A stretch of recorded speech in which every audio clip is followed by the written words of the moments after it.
नमः शिवाय। श्रावण मास महात्म्य 28वां अध्याय। अगस्त्य अर्घ की विधि। भगवान शिव बोले, हे पुत्र, अब मैं तुम्हें अगस्त्य अर्घ विधि पूर्वक कहता हूँ। ये समस्त मनोकांक्षाओं को पूर्ण करने वाला है। अगस्त्य के उदय से पूर्व समय का निर्धारण कर ले। अगर 7 रात्रियों का उदय हो तो 7 दिन पूर्व ही अर्घ देना शुरू कर दे। उसकी विधि निम्न प्रकार से है। प्रातः ही तिल स्नान के बाद सफेद कपड़ा व माला पहन ले। तब स्वर्ण निर्मित कलश स्थापित करवाकर पंचरत्न सहित दत्त पात्र के साथ अनेक तरह के फल, माला और कपड़े सुसज्जित कर उस पर तांबे का बड़ा बर्तन रखे और सर्वोपरि भगवान अगस्त्य की स्वर्ण प्रतिमा रखे, जो उंगली भर व 4 भुजा वाली हो। वह प्रतिमा मोटी, लंबे हाथों वाली, जटावान, कमंडलधारी और शोभनीय शांत हो। वह शिष्यों सहित लोपा मुद्रा वाली और दर्प अक्षतधारी होनी चाहिए। तब आवाहन के बाद 16 उपचारों द्वारा पूजा करें। नैवेद्य समर्पण विस्तार द्वारा करना चाहिए। श्रद्धा भाव से अर्घ और बलि प्रदान करें। सोना, चांदी, तांबा अथवा वेणु में नारंगी, खजूर, कूष्मांड, कारवल्ली, अनार तथा अन्य फल लगाकर उसे 7 प्रकार के धान, 7 अंकुर, 5 पल्लव, 5 कपड़े रखकर सिर झुकाकर अगस्त्य मुनि का ध्यान करें। श्रद्धा भाव से अर्घ प्रदान कर ये बोलें, हे मित्रा वरुण, हे मेघतोय विशापय, हे रत्नाकर, हे देवर्षि, हे लंकावासी, आपके प्रकट होने से समस्त पापों का क्षय हो जाता है। आपको पुनः नमस्कार है।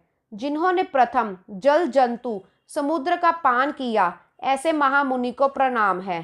वैदिक उपासकों को पत्नी सहित अगस्त्य ऋषि के लिए अर्घ प्रदान कर नमन करना चाहिए। शूद्रों को पौराणिक मंत्र से प्रणाम करना चाहिए। हे महाभागिन, हे वरानने, हे लोपामुद्रे, हे महर्षि पत्नी, आप भी मेरा अर्घ ग्रहण करें। आहुतियां देने के लिए 1008 या 108 बार घी से अर्घ मंत्रों का उच्चारण कर होम के बाद विसर्जन करें। हे महर्षि अगस्त्य, मैंने आपका नियम और विधि अनुसार अनुष्ठान किया है।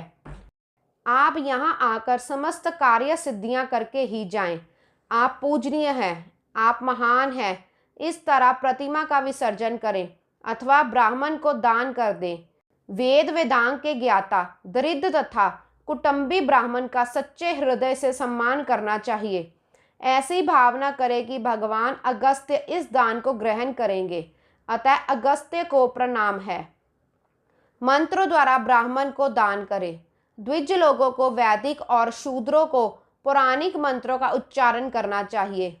दान में स्वर्ण गाय, दुधारू, वस्त्रायुक्त चांदी के खुरों वाली, पीठ तांबे वाली, सफेद रंग की होनी चाहिए तथा दोहने के लिए कांसे का बर्तन दान में दें।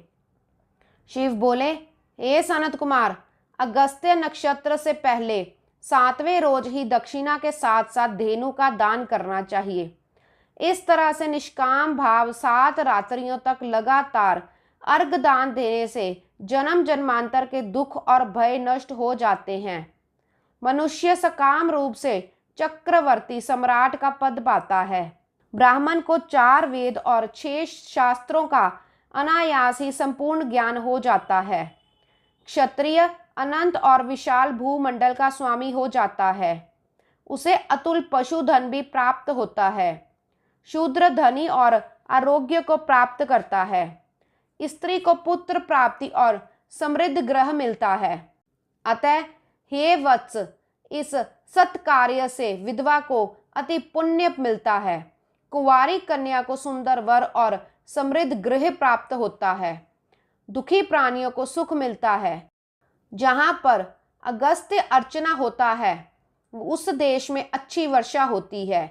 वहाँ टिड्डे दल समाप्त हो जाते हैं और देशवासी निरोगी हो जाते हैं। निष्काम भाव से जीवन धारण करने वाले भी युक्ति पथ के सहभागी बन जाते हैं तथा अगस्त्य अर्घ का नियम पूर्वक पाठ करने वाले या उसके श्रोता भी पापों से मुक्ति पा इस लोक में नाना प्रकार के सुख भोगों को पाकर मरणोपरांत विष्णु धाम को जाते हैं। इस 28वें अध्याय के पाठ श्रवण से सर्व सुख व मोक्ष की प्राप्ति होती है। गौरी शंकर भगवान की जय। ओम नमः शिवाय।